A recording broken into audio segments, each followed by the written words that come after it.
For Lieutenant Eric Sommer of the 116th Coastal Artillery Battalion, the dawn began like countless others along the chalky cliffs of Normandy. A thin, misty veil clung to the water, turning the English Channel into a mirror of gray silence. The wind was sharp, carrying the briny scent of the sea and the damp tang of the soil. It was just past 5 a.m., another guard duty, another morning of quiet anticipation. Yet as he adjusted his binoculars, the first pale light of day struggled to pierce the horizon, and the water started to shimmer unnaturally. It wasn't the tide. It wasn't a fog bank. It was something beyond comprehension. A dark, moving mass was emerging where sea met sky, a shadow that stretched, widened, and multiplied. This wasn't a patrol. It wasn't a scouting fleet. It was a steel tide, an armada so immense it seemed to rise from the mist itself, marching forward like a metallic city on the waves. In that moment, before a single Allied boot touched sand, before the world had spoken the name sword or gold, he understood the scale of what was coming. To grasp the terror and awe of that morning, one must step inside the minds of those who manned Fortress Europe in the spring of 1944. From the rocky fjords of Norway to the sun-baked cliffs of southern France, German engineers had transformed the western coastline into a lattice of steel and concrete. It was meant to be a fortress, a living testament to the Reich's dominance. Bunkers jutted from cliffs, casemates were hidden among dunes, and every inch of shoreline seemed covered with mines and obstacles. To the high command in Berlin, this was invincible.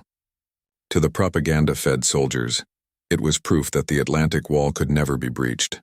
But Oberleutnant Friedrich Lang, a battle-hardened veteran of the Eastern Front, knew better.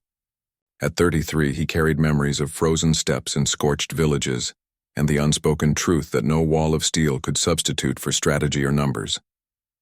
His artillery battery was positioned a few miles inland from the beaches the Allies would soon assault, an unassuming collection of concrete casemates with well-maintained 105mm and 150mm guns. From his observation post, a square bunker sunk into a cliff edge, he could see the entire channel stretch outward, gray and deceptively calm. Day after day, Lang and his men ran drills. They cleaned their guns, ran calculations, adjusted firing solutions, and stared out at the empty horizon. The conversation was always the same: the rumored invasion, the fateful X-Day, the day that would decide everything. Yet there was a quiet unease beneath the discipline.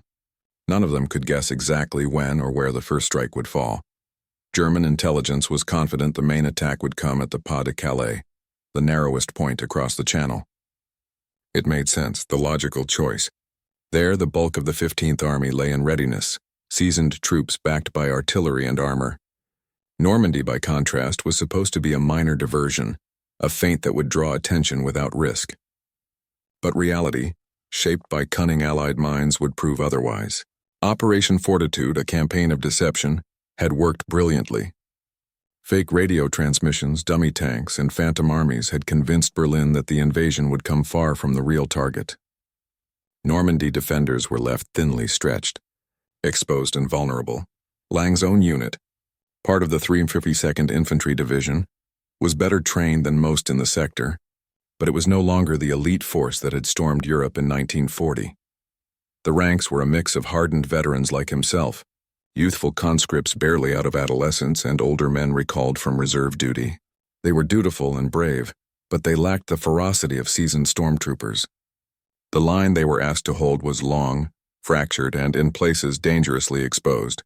Even the Atlantic Wall itself was inconsistent. Some bunkers remained unfinished. Gaps in minefields went unaddressed, and the sheer distance between strong points meant that even the most powerful position could be bypassed with enough coordination. Lang knew every shortcut local farmers used, every blind spot in the fields of fire. His professional skepticism about their ability to repel a determined assault was quietly shared by others, though it was seldom spoken aloud. In the weeks leading up to June, tension had become almost tangible, a living thing that seemed to hover over the cliffs. Field Marshal Erwin Rommel had taken personal interest in shoring up defenses, ordering thousands of mines and steel obstacles along the beaches, nicknamed by the troops as Rommel's asparagus. Rommel understood the grim calculus that Berlin often ignored. If the Allies were not stopped in the first hours, the war in the West would be lost. Air superiority would prevent reinforcements from reaching the coast. and the first day was the only day that mattered. Yet, as June approached, weather played a treacherous hand. A storm rolled in with fierce winds and churning seas, grounding Allied reconnaissance and giving German commanders a false sense of security. Officers who might have been vigilant relaxed, assuming that nature had bought them more time. Lang, standing in the pre-dawn chill, noted the sky's gray churn and the roar of distant waves, unaware that this lull was temporary, and that the calm before the storm would be shattered. Even as he ran through maps and firing tables, Lang's mind was occupied with the human element. He saw the younger men under his command, hands steady but eyes tense, bracing for a confrontation they had been trained for but could scarcely imagine. He remembered on the night of June 5th, the storm began to abate, leaving the channel restless but navigable. Mist clung to the surface like a shroud, and the wind still rattled the cliffs and dunes. Lang stood in his observation post, eyes scanning the gray horizon, his mind running over every contingency, every calculation he had made for months. The men around him moved with quiet precision, adjusting guns, checking ammunition, and whispering under their breath about the day that would come. German meteorologists had assured the high command that the storm would delay any crossing. Officers who had remained cautious relaxed, believing nature had bought them more time. Even Rommel, whose obsession with detail bordered on paranoia, had left France to celebrate a personal occasion in Germany. There was a shared confidence among many that the invasion, if it came at all, would not arrive that morning. Yet Lang's instincts told him otherwise. He could feel the tension in the air, the kind of unease that preceded calamity. As the first gray light of dawn seeped across the horizon, something shifted. A flicker on the water caught Lang's eye. At first he assumed it was a trick of the waves, a shadow of the storm still lingering on the channel. But when he raised his binoculars, the scale of what he saw made his stomach tighten. Ships, hundreds of them stretching as far as the eye could see, broke through the mist. They were not scattered patrols or raiding parties. They were the vanguard of an armada, a tide of metal and manpower that seemed to rise directly from the sea. Lang's pulse quickened. He tried to count the vessels, but it was impossible. Destroyers, landing craft, cruisers, and battleships stretched from horizon to horizon. The channel, once a gray expanse, was now a dark, moving mass of steel. He felt a cold dread creep up his spine, the type that grips a soldier when the scope of the coming battle surpasses imagination. German intelligence had estimated an invasion fleet of 3,000 ships at most. What he was seeing was closer to double, perhaps triple that. He reached for the field telephone, his hand slick with sweat, and called headquarters. "This is Lang at Observation Post 4. I have a visual on the channel. Hundreds of vessels, thousands. They're approaching." The reply was almost comical in its dismissal. "We have reports of a few ships, possible raid." "Stand by." "No," Lang shouted, his voice taut with urgency. "It is not a raid. The entire sea is covered. This is the invasion. I repeat, this is the invasion." A pause. Then skepticism. The voice on the other end treated him as a panicked junior officer. "The reports are incorrect. Conditions are not suitable. Your vision must be mistaken." Lang's hands trembled as he slammed the phone down. He tried another line, this time to his commanding officer. "Sir, the fleet is here. Thousands of ships, armored, loaded, ready." Silence. Then a clipped, hesitant voice. "Are you certain, Oberleutnant?" "The weather is clear enough to see the end of the world," Lang said, his voice cracking. "And it is right there in the channel." "Permission to engage?" He received none.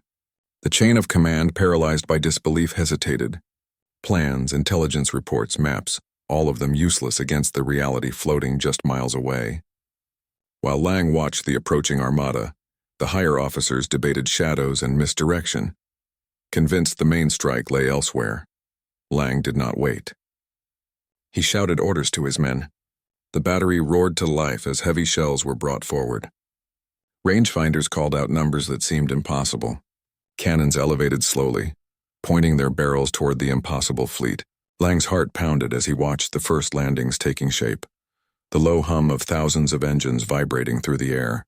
This was no exercise. This was the full weight of Allied power manifest in iron and steel. At 6 a.m., the order came: engage at will. For Lang, it was both relief and terror.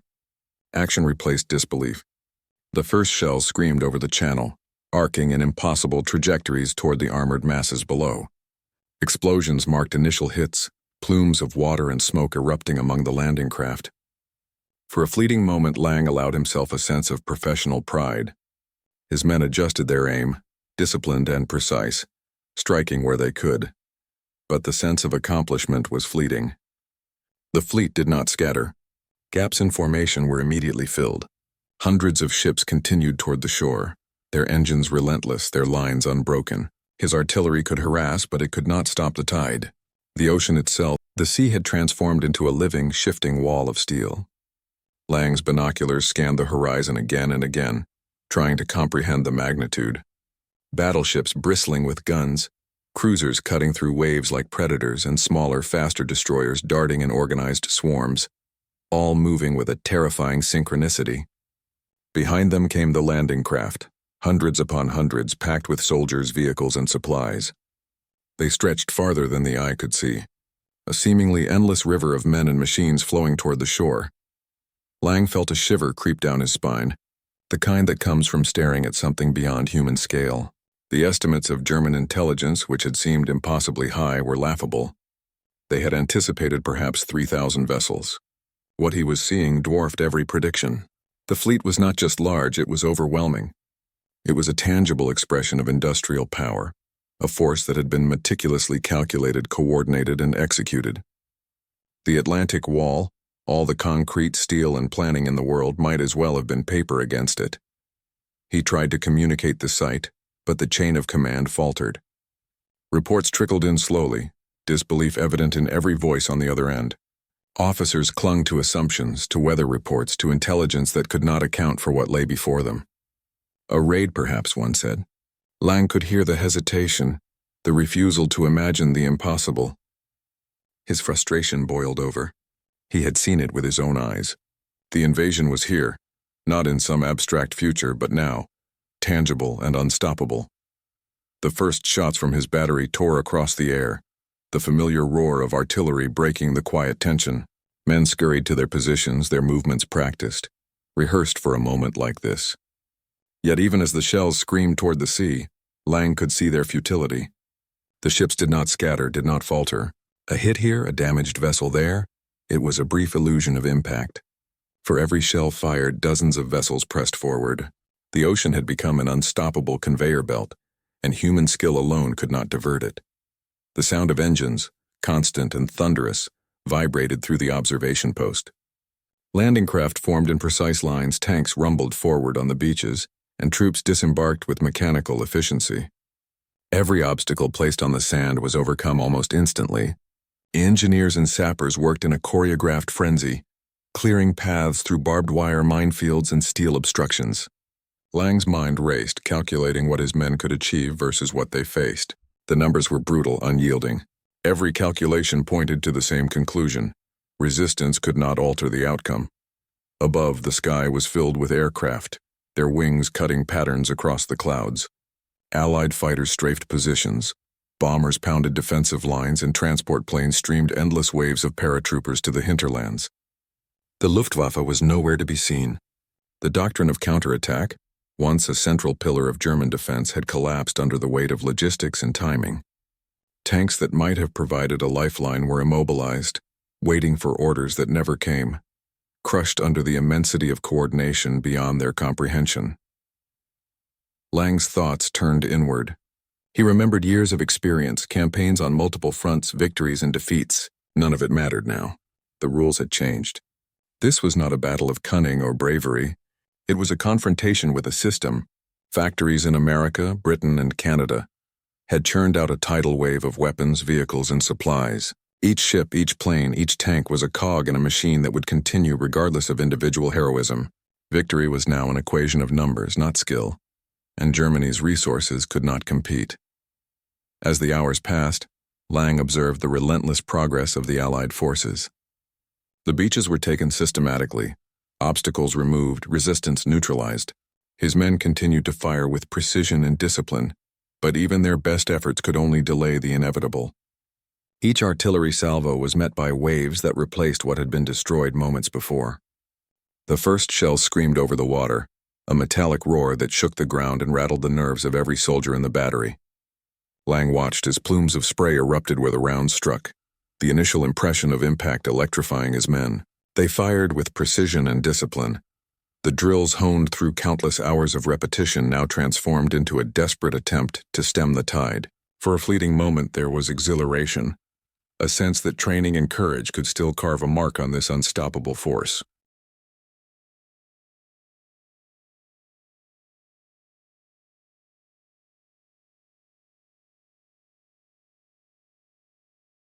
The destroyer closest to shore took a direct hit. Fire blossomed across its deck, smoke curling skyward in thick black spirals. The men erupted in a brief cheer, a primal acknowledgement of success against the impossible. Yet even as they celebrated, Lang's trained eyes noted the larger reality. Another wave of landing craft filled the space instantly vacated by the damaged ship. The fleet did not scatter. It did not slow. Every target destroyed was immediately replaced. The illusion of control dissolved with every heartbeat. The sound of engines and the hum of thousands of motors vibrated through the air and into the concrete of the bunker. Lang's battery fired again and again, but for every ship they might delay, hundreds pressed onward. Waves of infantry clambered down ramps. Tanks rumbled over the sand, and engineers dismantled obstacles with mechanical efficiency.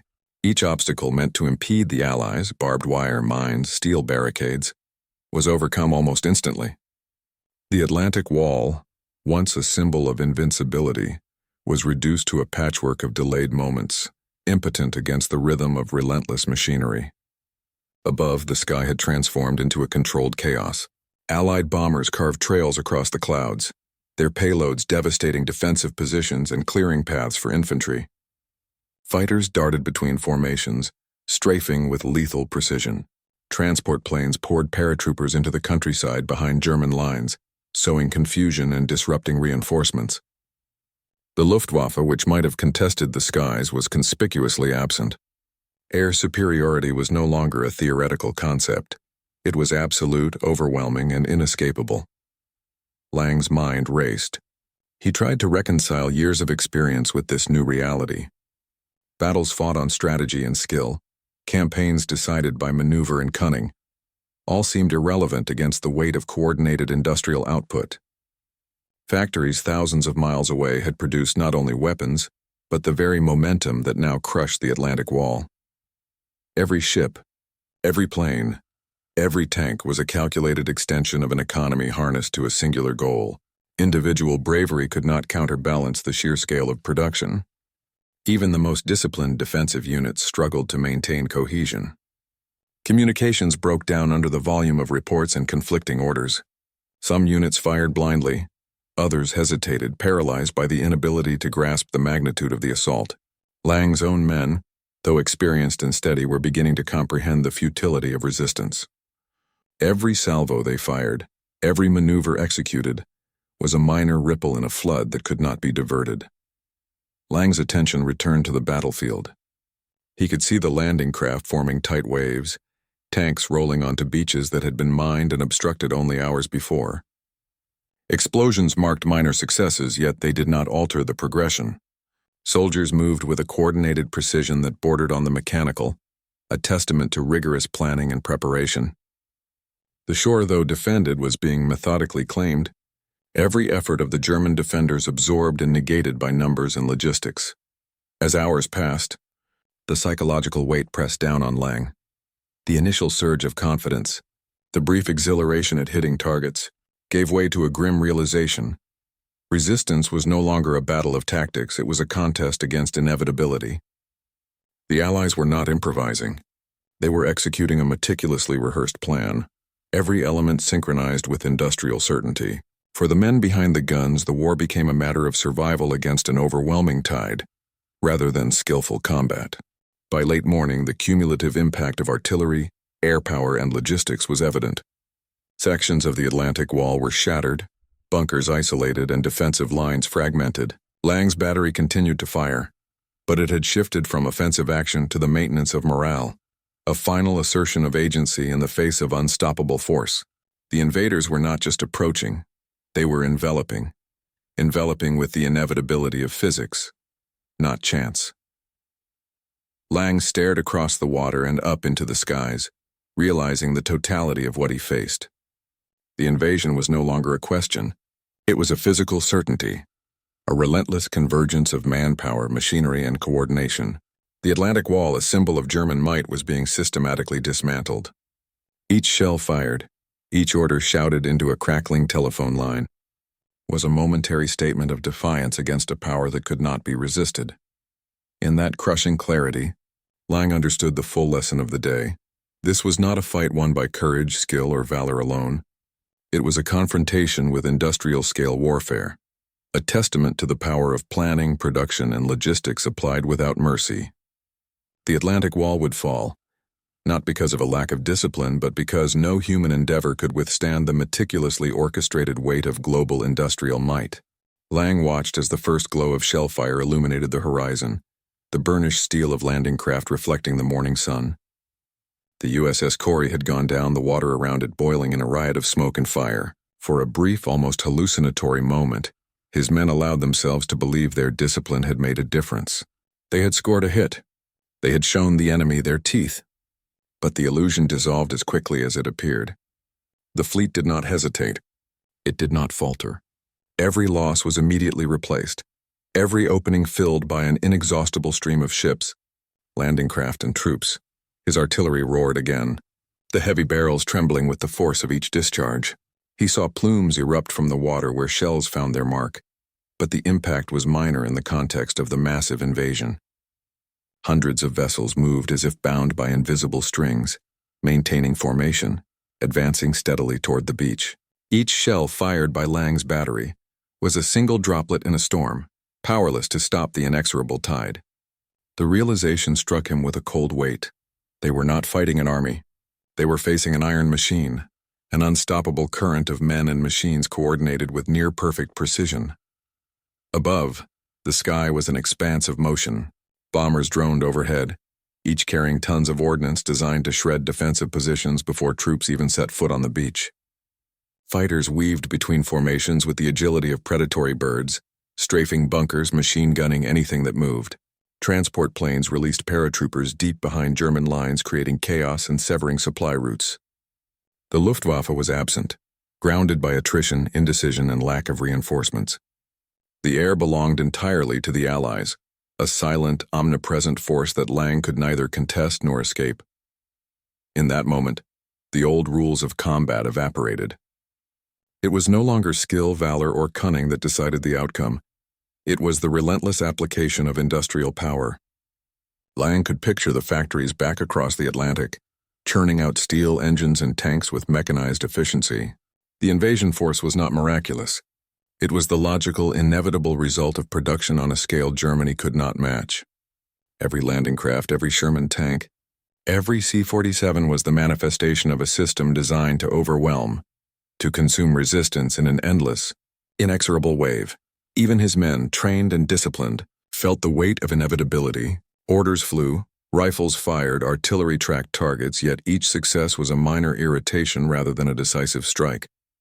Bunkers were isolated and bypassed, obstacles cleared with mechanical precision. The Atlantic Wall, once seen as a testament to German ingenuity, had become a fragile, porous defense, incapable of absorbing the weight of coordinated, multi-domain assault. Lang's eyes followed a stream of tanks rolling toward the beach, an unbroken line of green steel moving under the shadow of Allied air power. The 21st Panzer Division finally received orders to counterattack. By the time they moved, they were already exposed, advancing without adequate air support. Allied fighter bombers shredded their columns before they could even reach the front, leaving behind twisted metal and broken morale. Lang understood then that traditional doctrine, the combined use of tanks and infantry to repel an assault, was rendered obsolete by overwhelming numbers and air dominance.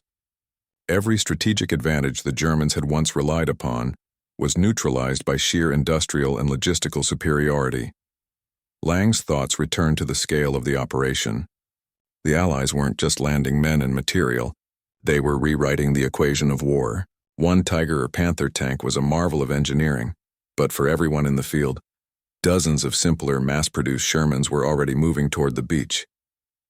The Americans and British weren't seeking brilliance in individual units. They sought to crush the defenders with quantity. with a mountain of coordinated steel and firepower that made human skill almost irrelevant. He felt a creeping despair, almost spiritual in its depth. This was no longer a battle to be won by clever maneuvering or courageous defense. The contest had already been decided in distant factories, in assembly lines, and in shipyards that never slept. Courage and discipline mattered, yes, but they were now variables in a mathematical certainty. Resistance could delay, could inflict casualties, could create temporary setbacks, but the outcome had been determined before the first shell ever left a gun barrel. Lang looked at his men, at their determined faces, and realized they were participants in a contest that was already lost. The Atlantic Wall was being systematically dismantled, the beachhead secured by an overwhelming convergence of men, machines, and logistics. He understood that this was not a defeat of bravery or skill. It was the triumph of industrial scale over the human dimension.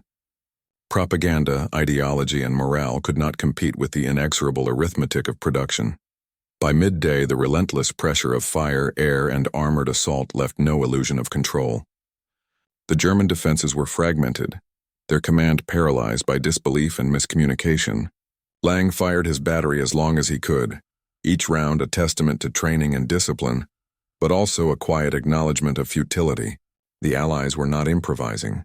They were executing a strategy written in factories, delivered by steel, and enforced by the might of a global industrial complex. The Atlantic Wall was no longer a fortress. It was a stage upon which the machinery of history played its unyielding part. All the talk of courage, discipline, and ideological strength dissolved in the face of these numbers. Nazi propaganda had promised that a unified, determined people could triumph over decadent democracies, that willpower could overcome any challenge. But here, in the pale dawn over Normandy, ideology was impotent. Bombers screamed overhead. Battleships fired relentlessly. Tanks rolled through the surf, unstoppable and uncountable. Lang felt a profound, almost spiritual despair settle over him. He and his men were skilled soldiers, yet they were about to die not because they were outsmarted or outmaneuvered, but because they were outnumbered, outproduced, and outclassed on a scale that defied comprehension. They were participants in a contest that had already been decided. The Atlantic Wall, once a symbol of German ingenuity, was being systematically dismantled.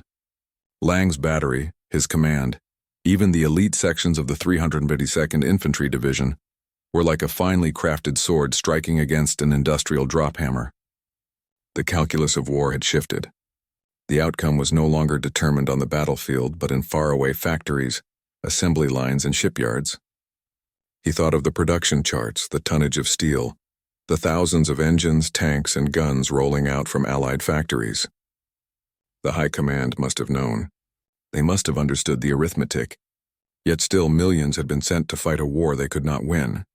The psychological toll was visible among the officers. Many had already begun to crack under the strain of facing the impossible. Suicides among frontline commanders spiked in the months following D-Day.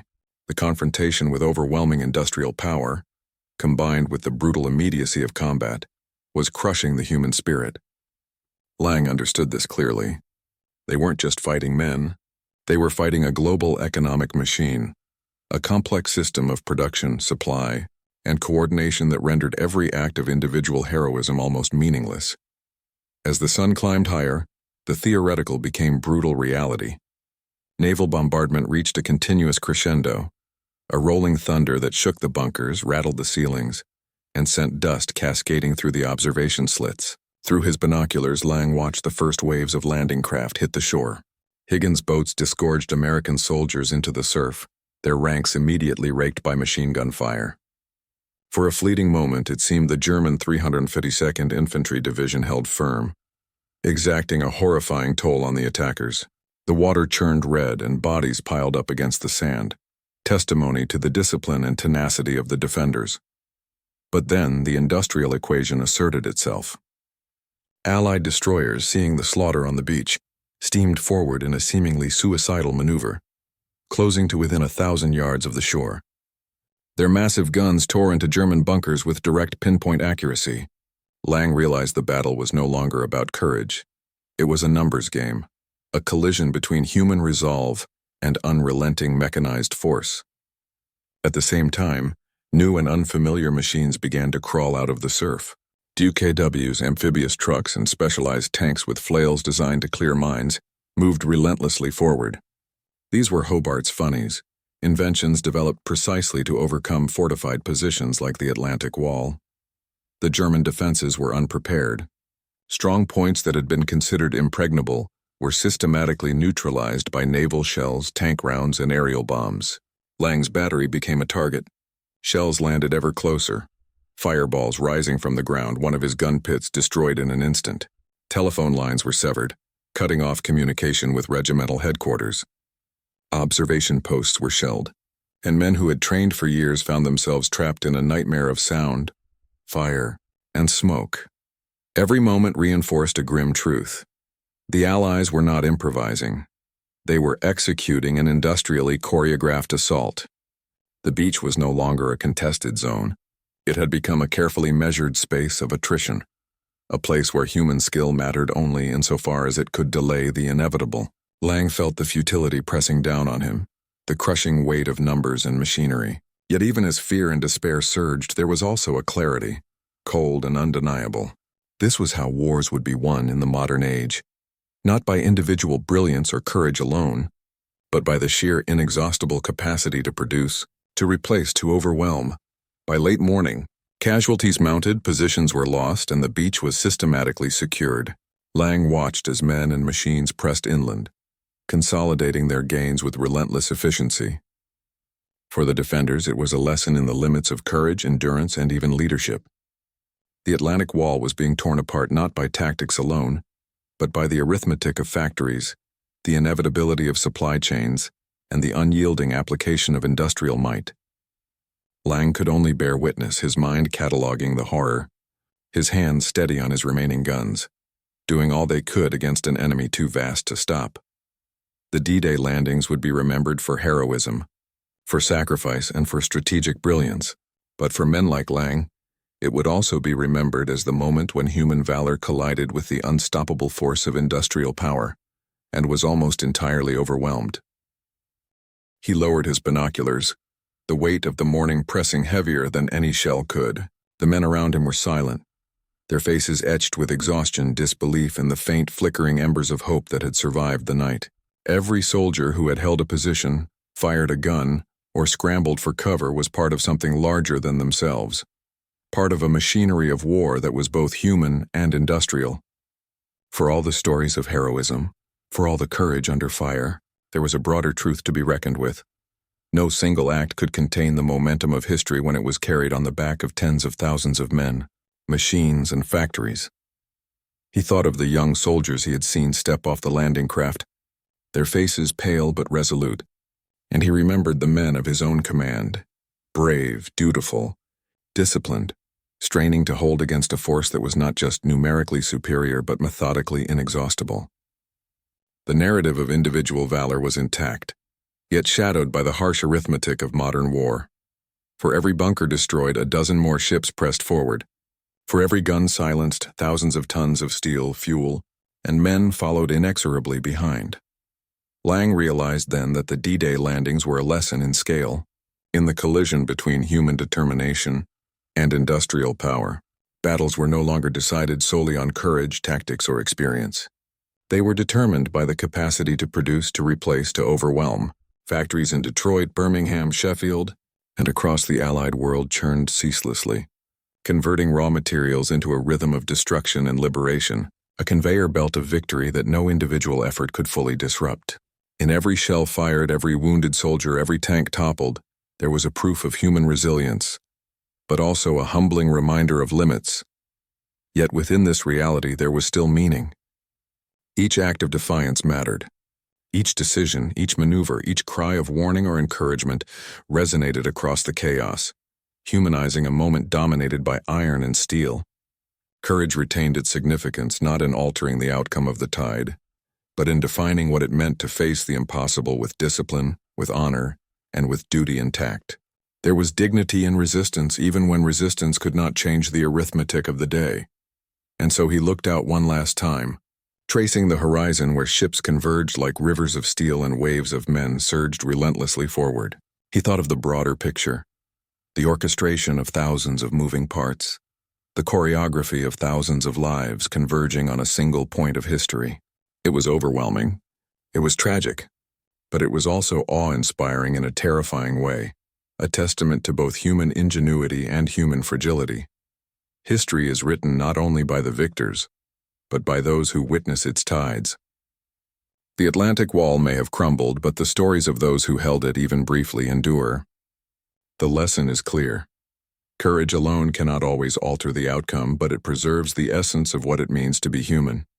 The forces that shape the world, economic, mechanical, and strategic, are vast, but they intersect with human stories.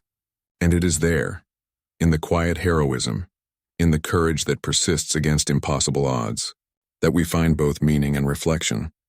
If the scale of human endeavor, the clash of bravery and industrial might, and the personal stories lost in the machinery of war move you, subscribe and share. Witness not only the tides of history, but the individuals swept within them.